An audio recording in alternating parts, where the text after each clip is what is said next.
Olá, meus amores, tudo bem com vocês? Bom dia, boa tarde. Hoje nós vamos ter uma revisão de história, tá bom? Pegue o seu livro de história, mas antes a tia vai ter que explicar alguns conceitos de anos, de tempo. Veja, a história, ela acontece num período de tempo. Aí tem os tempos de longa duração, de curta duração, de média duração. Vamos aqui prestar atenção nesses conceitos de medida de tempo. Quantos anos tem uma década? Década. A própria palavra já está dando uma ideia, né? Década dá uma ideia de 10, não é isso? Muito bem. Então, uma década tem 10 anos. Aí você vai colocar aí. Uma década tem 10 anos, tá bom? Se uma década tem 10 anos, 2 décadas. Muito bem, 10 mais 10 dá quanto? 20 anos. 3 décadas. Se uma década é 10, 2 é 20 e 3. 10 mais 10, 20 mais 10, 30 anos. Muito bem. 30 anos. E um século? A própria palavra já está dizendo. Século. Bem dá uma ideia de quê? Século. Muito bem. Um século tem 100 anos. 100 anos. Se um século é 100 anos, então 2 séculos. 100 mais 100. Muito bem. Dá 200 anos. Veja que eu já estou trabalhando aqui tempo de longa duração, né? Aqui o tempo de média duração e longa duração. 3 séculos. 3 séculos. 100 mais 100 mais 100 dá quanto? Muito bem, 300. 300 anos. Bem, 3 séculos, 300 anos.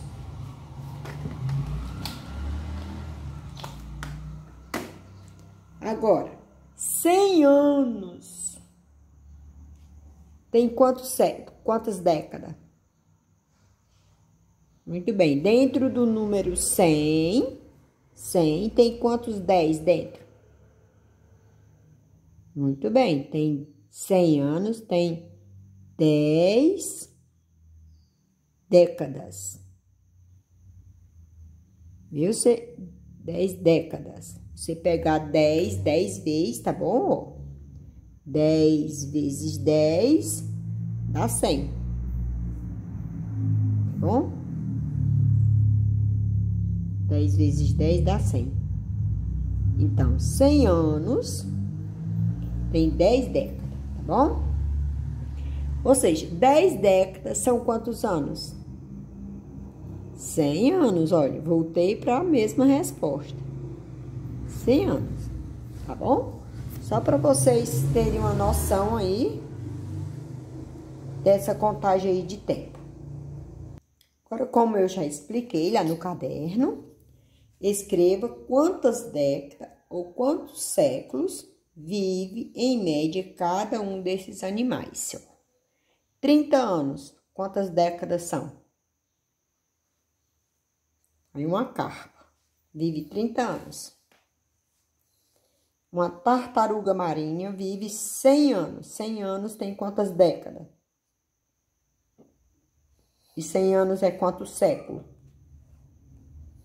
O leão africano vive 10 anos. 10 anos são quantas décadas? Um elefante africano dura 70 anos. 70 anos são quantas décadas? Muito bem. Quem respondeu que aqui 30 anos é 3 décadas, acertou. Quem respondeu que 100 anos é 10 décadas ou um século? Acertou. Quem respondeu que aqui 10 anos é uma década? Acertou. E quem respondeu que 70 anos é 7 décadas? Acertou. Parabéns. Ligue as imagens à atividade correspondente. Depois, escreva na linha abaixo de cada foto se a atividade era mais comum entre os povos nômades ou entre os povos já existentes em algum lugar, que seja o sedentário. Lembram o que é nômade? Se não lembram, volte lá atrás, porque tem que exercitar essa memória, tá bom? E sedentários? Então, vai lá, corra atrás do prejuízo, se você não lembra. Nós estamos fazendo aí uma revisão, tá bom?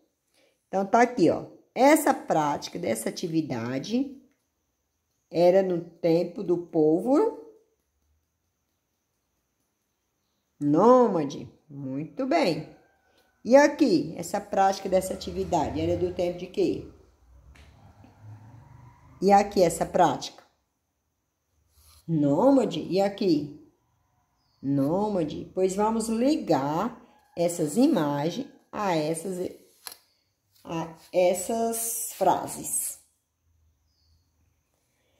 Utilização constante de instrumento de pedras polidas para cortar e moer alimento.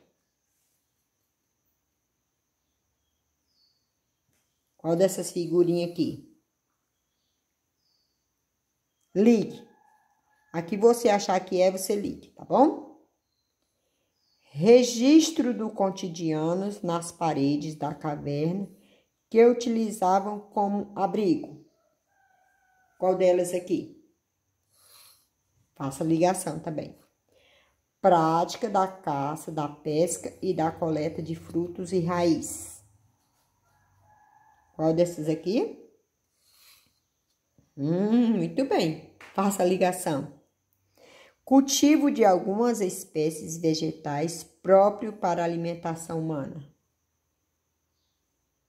Sabe qual é? Ótimo. Domesticação e criação de alguns animais para prover carne, pele e couro para os grupos humanos. Ah, muito bem. Então, vamos lá para corrigir? Vamos lá. Vamos para o que vocês julgarem mais fácil. Aqui. Isso aqui é o quê? Uma figura rupestre, não é isso? Não é uma figura rupestre? Tá muito bem.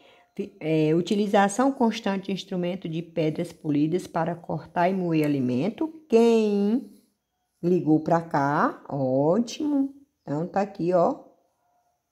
Os homens estão cortando, né? Registro do cotidiano nas paredes da caverna que utiliza como abrigo. Figura rupestre, né? Prática da caça e da pesca, coleta de frutos e raízes. Aqui, ó. Pescando, né? Cultivo de algumas espécies de vegetais próprio para a alimentação humana. Aqui, ó. A agricultura. Domesticação e criação de alguns animais para prover carne, pele, couro e grupos humanos. Criação de ovelha. Muito bem. Quem fez tudo isso, parabéns, acertou. Então, vejamos. Para a gente resolver a página 38, vamos recordar o conceito de fontes, tá bom? Observe a imagem e responda. Os meninos brincando em um grupo semelhante a bolinha de gude, no qual se utilizam pedras de forma de ovo da Páscoa. Londres, Inglaterra, 1940. Que tipo de fonte histórica é essa? Vamos recordar?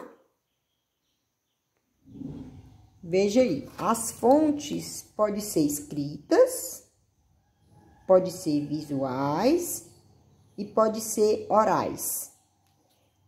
O que é uma fonte escrita? São documentos escritos, como cartas, livros, certidão de nascimento, diários, escrituras, relatos de viagem. Tudo que você tiver guardado que for escrita é uma fonte. Um caderno que sua mãe guardou seu quando você fazia o prezinho é uma fonte escrita. Fontes visuais são imagens e representações produtivas por uma sociedade como pintura rupestre, obra de arte, filme, fotografias. Então, tudo aquilo que seu olhinho pode enxergar são fontes visuais. E fontes orais são aquelas que eu posso escutar. Quais são elas? Depoimentos de pessoa, cantiga, lendas, produções sonoras, discos, entrevistas gravadas. Então, aquilo tudo que o seu ouvidinho pode ouvir, tá bom? Seja uma narração de um futebol nos anos 80, como era, e comparando com a de hoje. Então, tudo são fontes orais que a gente pode ouvir. Visual, que eu posso ver, e escrita, aquilo que eu posso ler. Então, que tipo de fonte é essa? É visual, é oral ou auditiva? Muito bem, fonte. Muito bem. Que tipo de fonte é essa? É visual, aquilo que eu posso ver. É oral, aquilo que eu posso escutar. Ou é escrita? Muito bem, quem escreveu visual acertou. Quem são as pessoas representadas? Quem são elas? São velhos? São jovens? São crianças? São meninos? São meninas? São animais? Muito bem. Quem respondeu que são meninos, acertou. Onde estão e o que estão fazendo? Ó, meninos brincando com um jogo semelhante a de bolinha de gude. Aí, ó. Onde estão e o... Tá bom? Já tá dizendo aí, ó. O que mudou na época dessa foto para os dias de hoje? Hoje, a gente costuma ver foto assim? Como são as fotos de hoje? Muito bem, quem disse colorida acertou. Tá certo? O que mudou na época dessa foto, né? Então, hoje as fotos são coloridas e essa daqui é preto e branco. E o que permaneceu? Né? As crianças gostam de brincar, né? Tá? E essa foto aqui, ela é antiga porque, ó, de 1940, né? Então, as brincadeiras, ela permanece. As crianças gostam de brincar. Leia o trecho de uma reportagem sobre a chegada dos primeiros grupos humanos na América. Há 30 anos, a arqueóloga Nieda Guidon tenta provar que o homem chegou à América muito antes do que se imaginava. Nos últimos 2 anos, a datação de pinturas rupestres no parque, com cerca de 35 mil anos, e de dentes humanos de 15 mil anos atrás, promete sacudir o estudo da chegada do homem à América. A teoria mais aceita sobre o povoamento do continente diz que o homem veio pelo Estreito de Bering entre a Rússia e o Alasca por volta de 13 mil anos atrás. Fonte disponível no site. Tarará. Com base no texto, desenhe o provável caminho para a passagem dos grupos humanos vindos da Ásia à América há mais de 12 mil anos. Então, aqui para vocês reforçarem, observe aqui o mapa e faça o desenho em que a atividade está pedindo, tá bom? O homem veio aqui na África, atravessou o Estreito de Bering até chegar aqui na América. E faça aí uma pesquisa e escreva um pequeno texto sobre a importância do domínio do fogo pelos seres humanos. Então, ficamos por aqui com essa aula de história. Espero que vocês aproveitem bastante. E um abraço, até a próxima aula.